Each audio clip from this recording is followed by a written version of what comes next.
neza amahoro y'Imana bane namwe kanezere ko mumeze neza njye meze neza ndashima Imana cyane cyane ariko Mana yanjye ndababaye mu mama narabyibushye ku rwego rwa rundi mbabwiye ibiro mfite ntago bingaragaraho uri kundeba nk'uku ntago wabona ko mfite ibiro 79 ubwo ni 80 wenda nuko nambaye umupira munini niyo naba nambaye ikintu gitoya ntago wabibona ko nabyibushye bigeze aho ngaho ariko mumbare mu nyumvire niba narakoze ya gahunda bavuga ngo tumbe ya gahunda bavuga ngo tumbe mbere maisha nyuma mana we nijoro naraye ngiye ku munzani nipimye ndebye ibiro mfite ndavuga ye uyu ni njyewe mu ndebere ibi bintu ntago bibaho nipimye ibiro nko mu masaa 4 saa 5 z'ijoro tutizima numvishije niyanze ubu mvuye kujyana abana ku ishuri ariko nje ndi kumva turirimbo tw'urukundo ubu niyo mudu ngiye kujya numva indirimbo z'urukundo kugira ngo nibura nkomeze nigirire icyizere iyo mbyibushye mba mbona ibintu byose bimeze nabi simba numva nshaka nko kwifotoza kandi iyo nanutse mba numva buri munsi nafata agafoto iyo mbyibushye ntago bimeze neza nariraye mw'abantu mwe naragiye ndirara nyine pe numva hari ikintu kijyanye no gukomeza gucunga ibiro byanjye ntago bindeba naragiye ndabyibuha ariko ikintu cyane kubyibuha cyane hari imiti nigize kunywa iminsi igera muri 14 kandi iyo miti byasabaga kuyinywa nariye iyo miti yatumye niyongera ibiro cyane kuko natangiye kuyinywa mfite ibiro 70 nyinywa iyo minsi mu gitondo bikansaba gufata ikintu kandi buriya nimba hari ikintu ngewe kimbyibushye kibaho ni ugufata ikintu cyo kurya cya mu gitondo mama ndabyibushye yewe nyirimuwe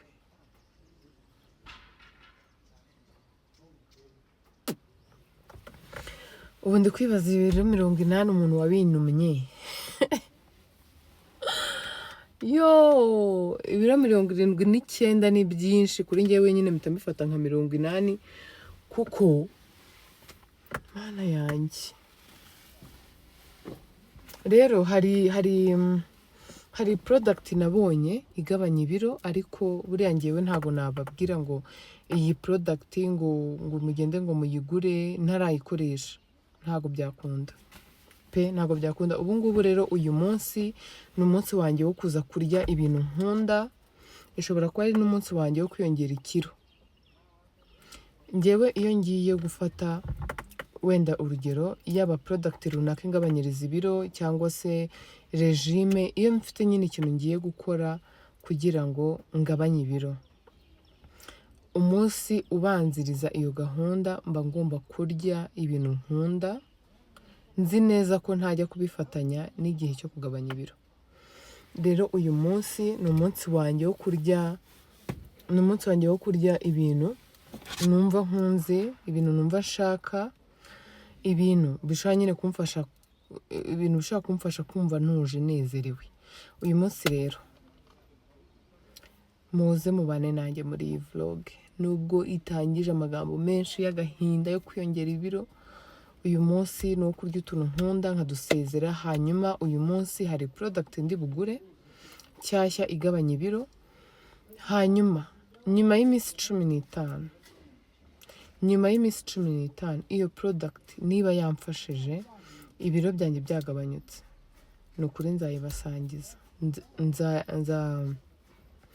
nzayibereka mbabwire n'uburyo nayikoresheje kubera ko buriya ngewe ntago naryama ntago nakomeza kurya nezerewe ndimo kwiyongera bigeze aho ngaho rero nariraye pe, ndigaye ngiye kwikubita agashyi. Ubwo ni uguhera uyu munsi mfashe iyi video, akashobora kuba atari umunsi muza kuyiboneraho. Uyu munsi ni kuwa kabiri, turi 2:16 kuwa kabiri. Uyu munsi kuwa kabiri niwo munsi wanjye wo gusezera ibyo bintu nababwiye nkunda nkabingahe bikeya. Ubundi ejo kuwa gatatu mu gitondo mufiririzo teveri nayo birahenze. Teveri ya 500 ni ikibaho, mwumve. Teveri ya 500 ni ikibaho. Ubu ngubu ibyo nakora byose, product yose nakoresha igabanya ibiro, ibigomba kunganirwa na teveri. Teveri buri kuri ibintu byinshi cyane. Hano nimba hari umuntu wifuza kugabanya ibiro, wenda ushaka kuba wifuza gutegereza nawe iyo product, cyangwa se ukaba utarabona wenda n'amafaranga yo kuyigura kuko izaba yihagazeho, si cyane ariko izaba yihagazeho, ushobora kuba wafata agateveri. Buriya agateveri ni sawa, kaba kameze neza. So rero mubane nanjye, ndabakunda cyane. Mwiteho, mwikunde, mwirinde kwirara nkanjye ahangaha wazanye ibintu byatumba mbere maisha nyuma. Bana we, ndabakunda cyane. Ubu mvuye mu rugo maze kudepoza abana. Ubu mvuye mu rugo ngiye n'abana. Ndi mu bantu batazi gufunga ibisuko. Ubu mvuye mu rugo ngiye Nyamirambo kureba umushuti wanjye, hanyuma shaka ikintu ndya. Cyari muri ya gahunda yo gusezera, ubu nibwo igiye gutangira. Narenze ko ndi buhere njya gufata abana birananira, ariko nangira kurya utuntu n'utundi biranga mugabo, byananiye. Nanyweye agateveri peke yake. So rero mukomeze murebe vlog yanjye, nawapenda sana abantu munkunda, nanjye ndabakunda. Abantu mushaka imyenda idoze imeze neza, muhamagare Latifa, mumuhamagare abaha imyenda. Afite imyenda myiza iri classe, mana yanjye. Hari imyenda afite y'umweru myiza. Ejo bundi ni umunsi w'abamama, afite imyenda myiza y'abamama wakwambara. Afite imyenda myiza ushaka kuba waherezamo umudamu wawe cyangwa mama wawe mwihangane, cyangwa mama wawe gift yo ku munsi w'abamama akaba yapendeje. Mumuhamagare, cyangwa se abadafite namba ye munyandikire ngewe, ubundi mbahuze nawe abaha imyenda myiza. Cyangwa se nimero ze ndazishyira.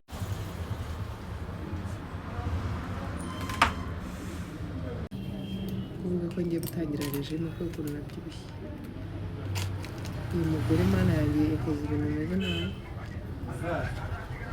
Kugira ko sikuru n'ikibazo.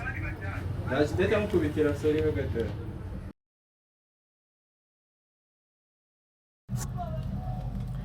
Ndabona ibintu byo gusezera binaniye. Special inaniye, ari nabwo yitangira kuyirya.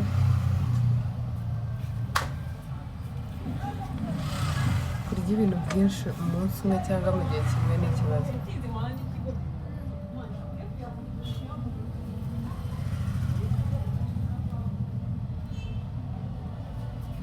Mu bintu bya mbere mba ngomba gusezera iyo ngiye gufata regime, habamo special.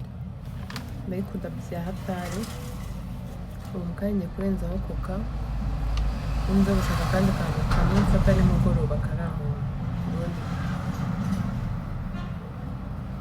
bite birangira.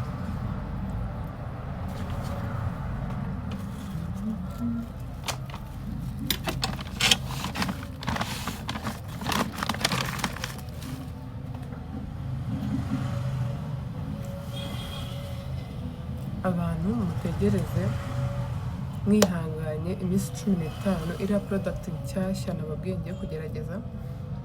Ninsanga ikora nzayibabwira. ubundi mujye mumvugisha mubwire ukuntu nayibaha nitsanga ikora, nzayibereka nanababwira amafaranga yayo, ubundi ijya nyibaha nigabanyiriza ibiro, ariko nitsanga idakora ntabwo nzayibaha, ntabwo ngewe nababeshya. Ndamutse abantu twatangiriranye ino vlog, abantu twatangiranye gahunda yo gusezera icyakura, gahunda yananiye nk'abantu mwe, gufata regime, gukora siporo, kugira nyine ibintu uhindura mu buzima, ibyo ari byo byose biragora, kabone nubwo byaba ari ikintu wita ko ari gitoya, ariko iyo harimo ko hari ibintu ugomba kureka kugira ngo ugire ibindi ugeraho, biragora. Ubu rero mvuye kujyana abana ku ishuri, ngiye kuryama mfite inzara. Ejo nariye saa 10:30, kugeza ubu nta kindi kintu ndafata, ariko ndumva merewe nabi, ndumva nanywa ka mukaro, ndumva nagira akantu narya, ariko byanze.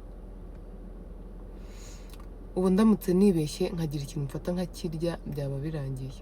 Gukomerezaho ngo nkomeze gahunda nihaye byaba binaniye. So rero mukomeze muzirikane ya minsi 15 nababwiye, nzababwira ya product ibyayo uko bimeze. Ikindi ndabakunda, mukomeze murebe video zanjye, mushyigikire. Hari ibintu ndiho ndabategurira bimeze neza. Abantu mwanyatse nimero z'umuntu wankoreye inzara, nizere ko mwageze bakabakorera neza. Ndabakunda cyane, abantu munkunda, abantu mushyigikira. Umuntu wese ufata umwanya akambwira ati kora ibi, kugira gutya, mana, umufata umwanya agashyiramo comment, Imana ijye ibaha umugisha. Ndabakunda cyane, Imana ihaze ibyifuzo byanyu, ibahe n'amafaranga menshi n'ubuzima ndetse n'ibindi byinshi mwifuza.